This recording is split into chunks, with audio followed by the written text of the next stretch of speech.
रात के 12 बजे का समय था। वैदेही नाम की एक लड़की आंखों में खौफ लिए भागी जा रही थी। हे भगवान, मुझे बचा ले। वहीं एक आदमी भी आंखों में वासना लिए उसके पीछे भाग रहा था। आज तुझे नहीं छोड़ने वाला मैं, आज तो तू मेरी होकर ही रहेगी। वो भी तेज कदमों के साथ उसका पीछा कर रहा था।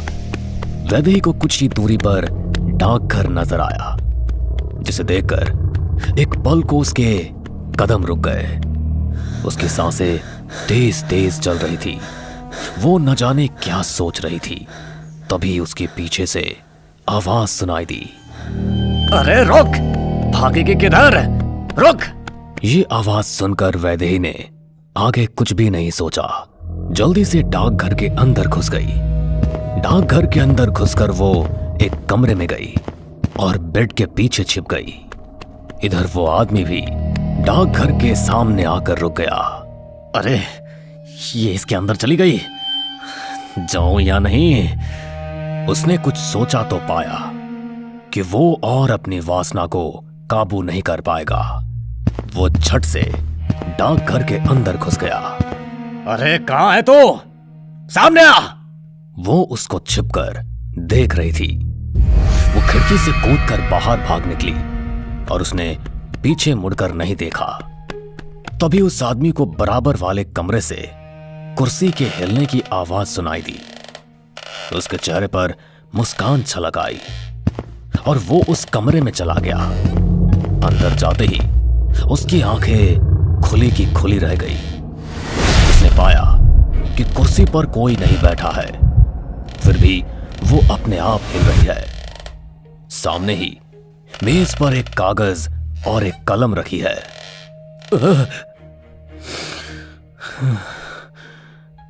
उसने एक लंबी सांस ली। तभी मेज पर रखा कलम अपने आप कागज पर चलने लगा और वो कागज अपने आप आकर उसके मुंह पर लगा। उसने उसे पढ़ा तो उसकी सांसें गले में ही अटक गई। चिट्ठी पर लिखा था, तेरी मौत तुझे यहां खींच लाई है। ये पढ़कर वो पलटा और भागने के लिए दरवाजे की तरफ रवाना हुआ, लेकिन दरवाजे से बाहर निकलते ही उसका पैर किसी अदृश्य शक्ति ने खींचा और उसे डाकघर के अंदर खींच लिया। दरवाजा खटाक से बंद हो गया और उसकी चीख डाकघर के बाहर तक सुनाई दी। चारों तरफ शांति छा गई।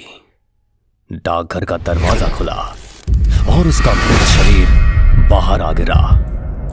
उसकी दोनों आंखों में कलम गड़ी हुई थी और उसकी आंखों में खौफ साफ नजर आ रहा था।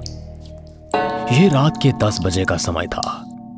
नितिन अपनी साइकिल पर सवार बेरमपुर गांव की तरफ बढ़ रहा था। चारों तरफ सन्नाटा पसरा था, जिसे देखते हुए उसका रुआ खड़ा हो रहा था। अरे यार, यहां पर इतना डर लग रहा है। जब उस डाकघर में रहूंगा तब मेरा क्या हाल होगा। और सुना है कि वो बीच जंगल में बना है। तेज तेज पैडल मारते हुए वो चौराहे पर पहुंचा, जहां पर एक आदमी खड़ा उसका इंतजार कर रहा था। कहिए साहब, क्या आप ही नए पोस्टमास्टर हैं? जी हाँ, मैं ही नया पोस्टमास्टर हूँ। मेरा नाम राजू है। ये लीजिए पोस्टमास्टर, ये है डाकघर की चाबी। यहाँ से सीधे चले जाइए, वहां आपको डाकघर नजर आ जाएगा। अरे मेरा पहला दिन है, आप भी साथ चलिए ना। अरे डाक बाबू, मेरा काम बस इतना ही था। और वैसे भी आप कौन सी मोटरसाइकिल पर आए हैं? मेरा वजन तो वैसे भी आप इस साइकिल पर नहीं उठा पाएंगे। मैं सुबह आपका नाश्ता लेकर आ जाऊंगा, ठीक है? ये कहकर वो बिना नितिन का जवाब सुने वहां से चला गया। अरे बड़े ही खड़ूस लोग हैं यहाँ के यार। नितिन ने साइकिल आगे बढ़ा दी और फिर कुछ ही देरी में वो डाकघर पहुंचा। रात का अंधेरा और जंगल की शांति में खड़ा वो डाकघर एक अलग ही तरह का माहौल दिख रहा था। वो साइकिल से उतरा और चाबी लगाकर ताला खोला। दरवाजा खुलते ही कुछ चमगादड़ निकलकर हवा में उड़ गए। अरे बाप रे, ये डाकघर है या भूत बंगला? वो अंदर पहुंचा। उसने कंधे पर टंगा बैग उतारा और उसमें से कपड़े निकालकर अलमारी में लगाए और फिर कुर्सी पर बैठकर बाहर का शांत नजारा देखने लगा। हाँ नितिन भैया, अब तो यहाँ ही कई साल गुजारने हैं। छोड़ दो मुझे, तुम लोग मुझे रोक नहीं सकते। उसे एक दर्दनाक आवाज सुनाई दी और वो चौंकते हुए कुर्सी से उठ खड़ा हुआ। अरे कौन है भाई? वो भागकर दरवाजे पर पहुंचा। तभी उसको एक दर्दनाक चीख सुनाई दी, जिसे सुनकर उसकी सांसें फूलने लगी। ये क्या हो रहा है यहाँ? उसने टेलीफोन से नंबर डायल किया। हेलो, मैं पोस्टमास्टर बोल रहा हूं। तभी उसे दूसरी तरफ से भी वही भयानक आवाज सुनाई दी, मुझे बचाओ! उसे सुनकर नितिन के हाथ से टेलीफोन छूट गया। वो बाहर भी नहीं भाग सकता था और किसी को बुला भी नहीं सकता था। अपने कानों को बंद करके वो एक कोने में ही बैठ गया। तभी दरवाजे पर किसी की दस्तक सुनाई देती है। ठक ठक ठक। अरे पोस्टमास्टर जी, दरवाजा खोलिए। ये आवाज सुनकर नितिन की आंख खुली और उसने उठकर दरवाजा खोला। सुप्रभात साहब, कैसे गुजरी आपकी पहली रात? राजू ने हाथ में नाश्ते का टिफिन पकड़ा हुआ था। अगर मैंने इसको बता दिया कि मेरे साथ यहाँ क्या हुआ है, तो हो सकता है कि मेरी नौकरी खतरे में आ जाए। सुप्रभात। जी, सब कुछ ठीक था। आओ, अंदर आओ। नितिन ने राजू को अंदर लिया और राजू ने उसे नाश्ता करवाया। उसके बाद राजू बिना कोई बात किए वहां से चला गया। आज मेरा पहला दिन है, मुझे ठीक से काम करना होगा।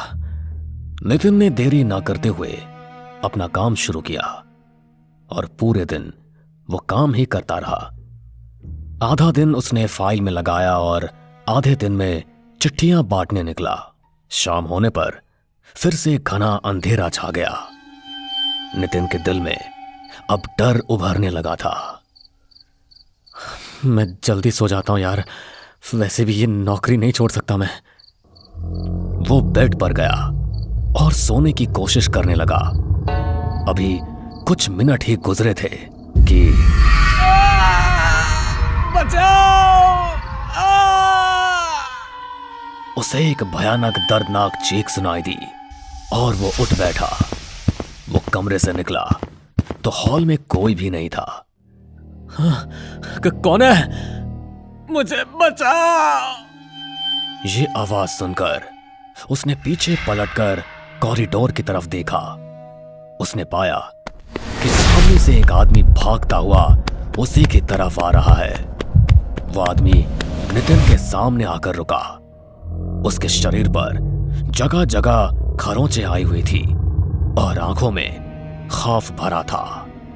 अरे कौन हो तुम और यहाँ क्या कर रहे हो?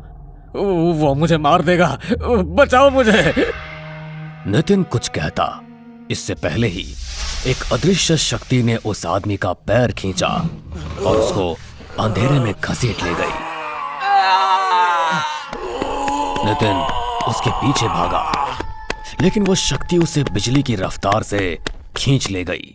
जब नितिन कॉरिडोर के आखिरी कोने में पहुंचा तो सामने का मंजर देखकर उसका दिल दहल उठा। उस आदमी का शरीर जमीन पर पड़ा था और उसकी कटी गर्दन दो टुकड़ों में बटी एक तरफ पड़ी थी।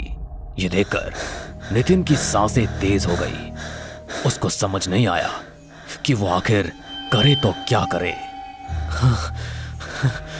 अगर किसी ने इसे यहाँ देख लिया तो इसके खून का इल्जाम तो मुझ पर आ जाएगा।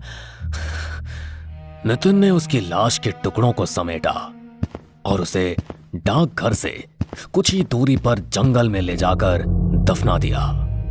जो कुछ भी उसके साथ हुआ उसे भुलाना लगभग नामुमकिन था, लेकिन नौकरी जाने का डर उसे इस जगह रहने के लिए मजबूर कर रहा था। सुबह होने पर ठाकुर अपने एक आदमी के साथ डाकघर आया। अरे डाक बाबू, मेरा एक आदमी कल रात से गायब है। पूछताछ से पता चला है कि वो कल रात जंगल की तरफ ही आया था। क्या आपने उसे देखा है? कहीं ये उसी आदमी की तो बात नहीं कर रहे जो कल रात यहां मारा गया? नहीं ठाकुर साहब, मैंने किसी को नहीं देखा। नितिन ने किसी तरह से ठाकुर को वहां से रवाना किया और फिर से अपने काम में लग गया। रात होने पर फिर से उसे कुछ आहटें सुनाई देने लगी। कभी कॉरिडोर से कुछ सुनाई देता तो कभी हॉल से, कभी कुर्सी के हिलने की आवाज सुनाई देती। इन सबको नजरअंदाज करके उसने सोने का फैसला किया, लेकिन तभी फिर से एक नए आदमी की चीख सुनकर नितिन बेहद डर गया। वो जल्दी से उस आवाज की तरफ दौड़ा और सामने का मंजर देख उसने अपने घुटने टेक दिए। आज भी एक कमरे में उसे एक लाश मिली जिसका सर उसके धड़ से अलग था। ये क्या हो रहा है यहाँ? कौन है जो ये सब कर रहा है? अब तीसरी रात भी नितिन के साथ वही हुआ। एक के बाद एक 3 लोगों की लाशें जंगल में दफनाते हुए अब नितिन की हिम्मत टूट रही थी। उसने एक तांत्रिक को बुलाया। तांत्रिक ने डाकघर के हर एक कमरे को देखा और फिर बोला, बेटा, यहां किसी अतृप्त आत्मा का साया है जिसकी मौजूदगी तुमको यहां महसूस होती है। जो भी लोग मारे गए, क्या तुम उनको जानते हो? मैंने जहां तक मुझे अंदाजा है वो तीनों ही ठाकुर के आदमी थे। ये सुनकर बाबा ने कुछ सोचा।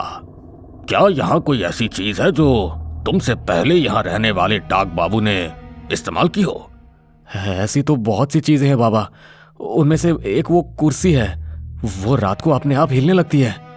यह सुनकर तांत्रिक उस कुर्सी पर बैठा जो रात के समय अपने आप हिला करती थी। उसने आंखें बंद की और फिर काफी देर शांत रहा। क्या हुआ बाबा? यह सुनकर बाबा ने आंखें खोली और बोला, मैंने अपनी शक्तियों से पता किया है, उसके साथ बहुत गलत हुआ है। यह सुनकर नितिन गौर से तांत्रिक की ओर देखने लगा। आज से 8 महीने पहले इस डाकघर में नरेश नाम का एक पोस्ट मास्टर रहता था। एक रात उस डाक बाबू के पास एक खूबसूरत लड़की आई। डाक बाबू, डाक बाबू। अरे आप कौन है और इतनी रात में यहाँ? डाक बाबू, मुझे आपकी मदद की जरूरत है। ठीक है, आप अंदर आइए। और फिर पोस्ट मास्टर ने उसको अंदर लिया और लड़की ने अपनी कहानी बताना शुरू की। मैं ठाकुर साहब की बेटी बिंदिया हूँ और मैं पड़ोस के गांव के एक लड़के मनोज से प्यार करती हूँ। हम दोनों एक दूसरे से शादी करना चाहते हैं। इसके बारे में जब मैंने पिताजी को बताया तो उनको बहुत गुस्सा आया, क्योंकि मनोज एक कुम्हार है। उन्होंने मनोज को मेरी तरफ से एक झूठी चिट्ठी पहुंचाई जिसमें ये लिखा है कि मैं उससे शादी नहीं करना चाहती, और तब से मनोज मुझसे मिलने नहीं आया। ऐसे में मुझे उसको अपना संदेश पहुंचाना है। ये चिट्ठी आप किसी भी तरह उस तक पहुंचा दीजिए। बस मेरी इतनी मदद कर दीजिए। और फिर यह कहानी सुनकर नरेश ने उसकी मदद करने की सोची और वो लड़की चिट्ठी देकर चुपचाप वहां से निकल गई। सुबह होने पर नरेश निकलता, इससे पहले ही वहां ठाकुर और उसके 3 आदमी पहुंच गए। डाक बाबू, कल रात मेरी बेटी यहाँ आई थी, बताओ उसके और तुम्हारे बीच क्या बातें हुई? अरे ठाकुर साहब, वो यहाँ नहीं आई थी, मेरी उससे कोई बात हुई ही नहीं। ये सुनकर ठाकुर के आदमियों ने उसे बहुत मारा, लेकिन नरेश ने अपनी जुबान नहीं खोली और चिट्ठी के बारे में कुछ भी नहीं बताया। ठाकुर के आदमियों ने उसकी जान ले ली और उसे जंगल में ही दफना दिया। इतना सुनकर नितिन को सब कुछ समझ आ गया। इसका मतलब है कि उसने जिन 3 आदमियों को मारा था वो वही थे जिन्होंने उसको मारा था। हाँ, और उसकी आखिरी ख्वाहिश थी कि वो उस चिट्ठी को मनोज तक पहुंचाना चाहता था। तो क्या मुझे उस चिट्ठी को मनोज तक पहुंचाना चाहिए? हाँ, उस चिट्ठी को पहुंचाने के बाद हो सकता है कि उसकी आत्मा को शांति मिल जाए। नितिन ने फैसला किया कि वो किसी भी तरह वो चिट्ठी मनोज तक पहुंचाएगा। उसने घंटों मेहनत की और उसे एक चिट्ठी मिली जिस पर बिंदिया का नाम लिखा था और मनोज के साथ उसके घर का पता लिखा था। नितिन ने अब देरी नहीं की और उस चिट्ठी को लेकर निकल पड़ा। करीब 2 घंटे बाद वो मनोज के घर पहुंचा। ये लो मनोज, तुम्हारे लिए चिट्ठी है। क्या मेरे लिए चिट्ठी है? मनोज ने चिट्ठी पर बिंदिया का नाम पढ़ा तो हैरान रह गया। उसने चिट्ठी खोली और पढ़ना शुरू किया। मनोज, तुमको जो चिट्ठी मिली थी वो मैंने नहीं भेजी थी। मैं तुमसे प्यार करती हूँ और शादी भी करना चाहती हूँ, लेकिन पिताजी तुमसे मेरी शादी नहीं करना चाहते, इसलिए उन्होंने तुमको वो चिट्ठी भेजी थी। उन्होंने मुझे मेरे ही कमरे में बंद कर दिया है और मुझे तुमसे मिलने नहीं देना चाहते, इसलिए ये चिट्ठी तुम्हें लिखी है। इसे पढ़कर तुम्हारे दिल में जो मेरे लिए गलत फहमी भरी है उसे भूल जाना और यहाँ कभी मत आना, क्योंकि मेरे पिताजी तुमको खत्म कर देंगे। तुम्हारी बिंदिया।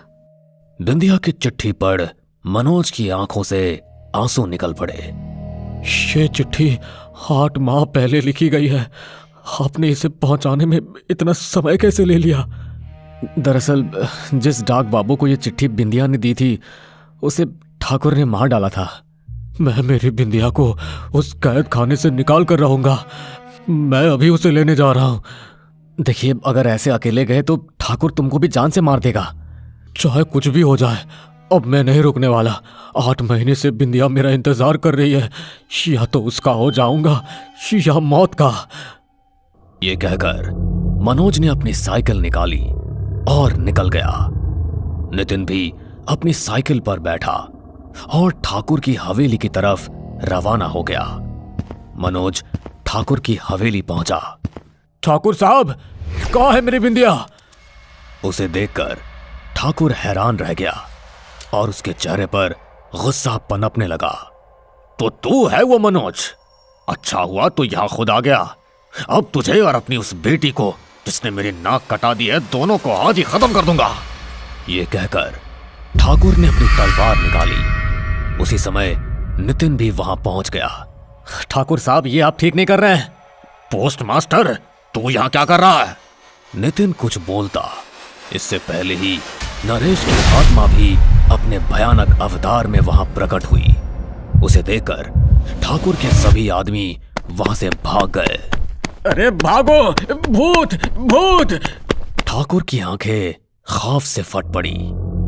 तभी जोरों की हवाएं चलने लगी और चारों तरफ धुआं फैल गया।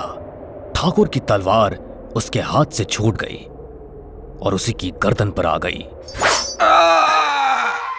एक ही हमला उसकी गर्दन पर ऐसा हुआ कि उसकी गर्दन धड़ से अलग हो गई। तभी बिंदिया के कमरे का दरवाजा भी अपने आप खुल गया और वो बाहर निकली। बिंदिया! मनोज! एक दूसरे को ऐसे देखकर दोनों की आंखों से आंसू बह निकले और इन्होंने एक दूसरे को गले से लगा लिया। ये दोनों अब एक हो चुके थे। ठाकुर का गुरूर जमीन पर पड़ा धूल चाट रहा था। डाक बाबू दोनों को देखकर मुस्कुराया और फिर गायब हो गया। वहीं नितिन के चेहरे पर भी मुस्कान छलक आई। दोस्तों, अगर ये कहानी आपको पसंद आई हो तो हमें सब्सक्राइब करें और आपके पास भी है कोई ऐसी ही डरावनी कहानी तो हमें ईमेल करें। हम आपकी कहानी पर भी वीडियो बनाने की कोशिश जरूर करेंगे।